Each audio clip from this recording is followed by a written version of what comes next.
observed any manipulation so far during the closing auction sessions? नहीं, अभी तक हमने नहीं किया है, बट हमारा डेटा लगातार हम देख रहे हैं। और यदि आप देखें कि जैसे म्यूचुअल फंड पार्टिसिपेशन है, वो पहले 5-7% था, अब बीच में कई जगह वो ऑलमोस्ट 20-25% भी हुआ है।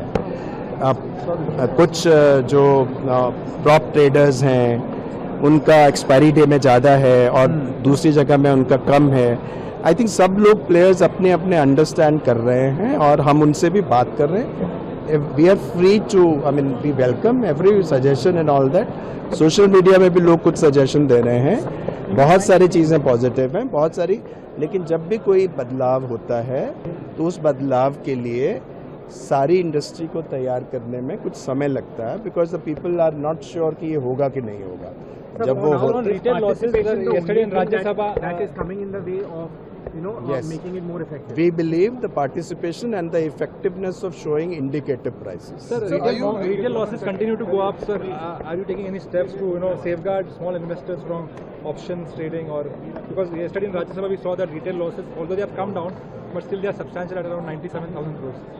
अब उसके बारे में हमने कहा था कि हम एक और डिटेल्ड पेपर लाएंगे, वो अभी शॉर्टली हम पेपर लाएंगे। You will get a chance to analyse also.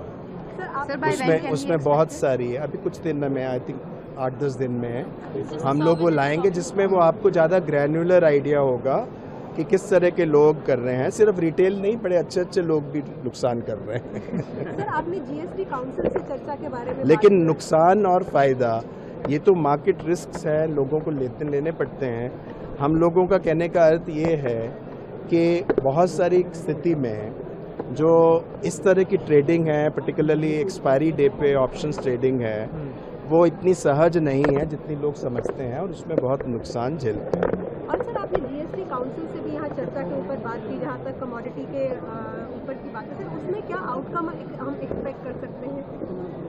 GST council के साथ जो हम कह रहे हैं, वो जीएसटी काउंसिल सेक्रेटेरिएट को हमने प्रपोजल्स भेजे हैं कि जब डिलीवरी होती है कमोडिटी मार्केट में तो वेयर हाउसिंग कहीं भी हो सकता है। तो सब जगह से सब स्टेट्स में सेपरेट रजिस्ट्रेशन की बजाय उसको एक आईजीएसटी मॉडल पे लाया जा सकता है और रादर देन एसजीएसटी मॉडल पे। चर्चा काफी समय से चल रही, तो कब तक आपको लग रहा है कि आईजीएसटी? नहीं, आई थिंक इसमें हमको और फर्दर एंगेजमेंट करना पड़ेगा। जीएसटी काउंसिल में स्टेट्स भी हैं और सेंटर भी है। We will be engaging, I think our exchanges will also be engaging, क्योंकि व्यर्थ के लिए हमारी कई मार्केट में ये संकुचन हो रहा है, वो नहीं हो पा रहा प्रैक्टिकल संभव। तो यदि प्रैक्टिकल सोल्यूशन इमर्ज करता है, उसमें रेवेन्यू सेम थिंग, लेकिन एक प्रैक्टिकल सोल्यूशन यदि इमर्ज करता है तो उससे सब लोगों को अधिक मदद होगी और जो डिलीवरी बेस्ड कॉन्ट्रैक्ट्स हैं वो मोर इजीली एक्सिक्यूटेबल होंगे। वैसे तो जनरली डिलीवरी ये नहीं है कि हमेशा डिलीवरी होती है, लोग उसको स्क्वायर ऑफ कर देते हैं या रोल ओवर कर देते हैं, लेकिन फिर भी डिलीवरी बेस्ड कॉन्ट्रैक्ट में आपको रखना पड़ता है और फार्मर्स का जो है वो लाते हैं, वेयर हाउसिंग में रखते हैं।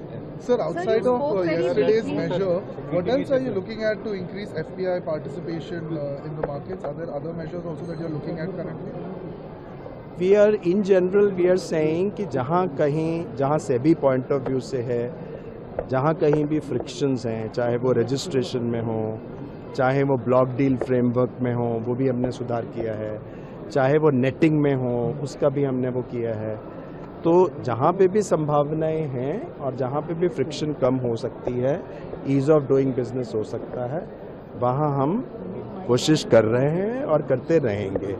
और बाकी कुछ जो एफपीआई की समस्या रिलेटिंग टू टैक्सेशन है, वो आई थिंक सेंट्रल गवर्नमेंट के विचाराधीन है। सर, एनएससी के आईपीओ पे क्या प्रोग्रेस है? आपके पास अप्रूवल के लिए पड़ा हुआ है सर, ये महीने में एक्सपेक्ट किया जा सकता है एनएससी के आईपीओ पे अप्रूवल? वो you will come to know when it comes.